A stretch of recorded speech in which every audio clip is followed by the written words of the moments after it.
This topic is very close to my heart and has accompanied my professional life for over 2 decades now. When it became clear in the course of this year that the restitution of Benin collections from the MARKK and other German museums would finally happen in the very near future, we decided to present the entirety of our very special collection here in Hamburg for one last time. These works and their journey point us to a context in world history that we should have clearly addressed before today.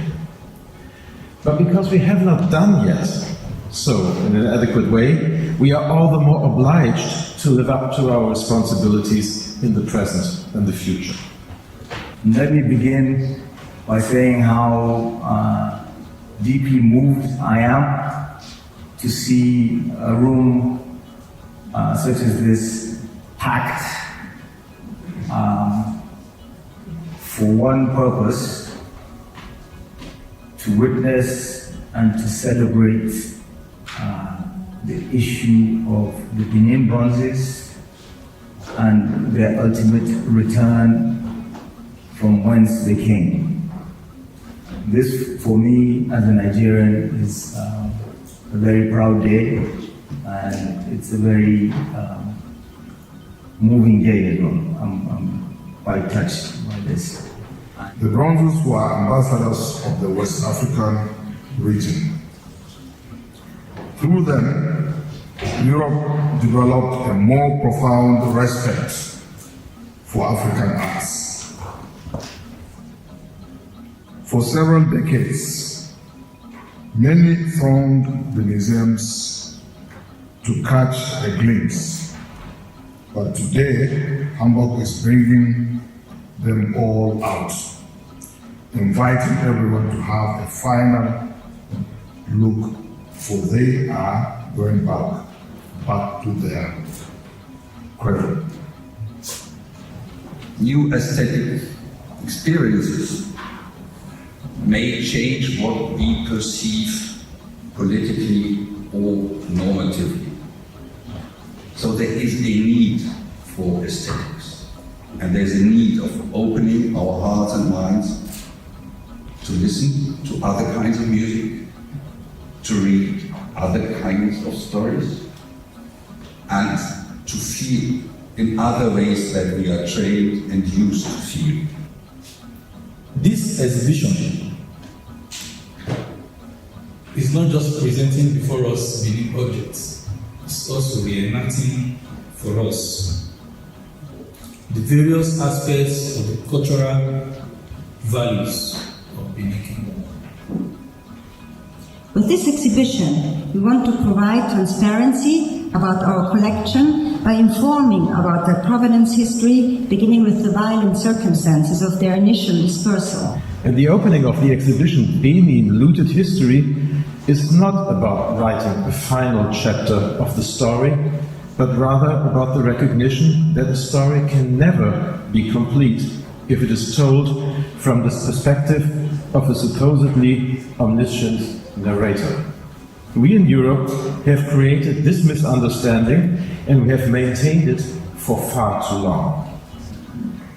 The event in preparation of return is taking place in Hamburg, the same city from which they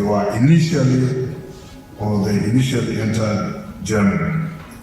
In the course of a British so-called punitive expedition in 1897, the artworks were stolen from the Royal Palace in Benin City and then traded, primarily to and then in Europe. Ladies and gentlemen, every child born in Benin is told the story of Obavura and Obaisi, the British looting of Benin and the deportation of the Oba. The works have always been carriers of meaning. Thus, the Benin bronzes not only tell a story of colonial subjugations, robbery and destruction, they also embody the pride of a culture. They are unique artworks that reflect the power and importance of the Kingdom of Benin. They are truly of universal value. Benin royal art today is primarily known as an iconic example of colonial looted art, not only because of the sheer number of works dispersed all over the world, which add up to about 4,000 to 5,000 in total, but also because of the singular nature and quality of these works of art and their role as an historical archive, which testifies to the wonder of one of the most powerful West African kingdoms in the 16th to the 18th century. To see that these objects have started coming back to Nigeria.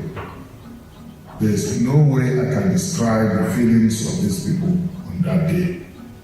So you can see that the return of these objects back to Benin means a lot to these people.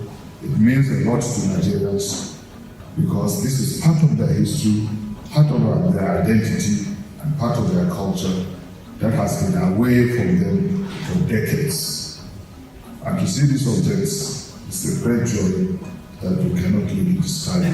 We're happy to see that Germany blazed a trail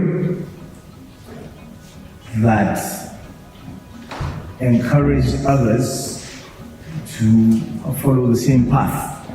We thank Germany and Hamburg for the initiative to return Benin bronzes in Germany to Nigeria. The announcement by Germany has proven to be the catalyst, spurring other nations and institutions to the decisions to return Benin bronzes. For there to be harmony in this world, we must love each other as equals. If we understand that sentence, we might, in the end, sometime, be able to tell a truly universal story, but we need to tell it together. And today, we write an important chapter of the story. So thank you all very much for being here.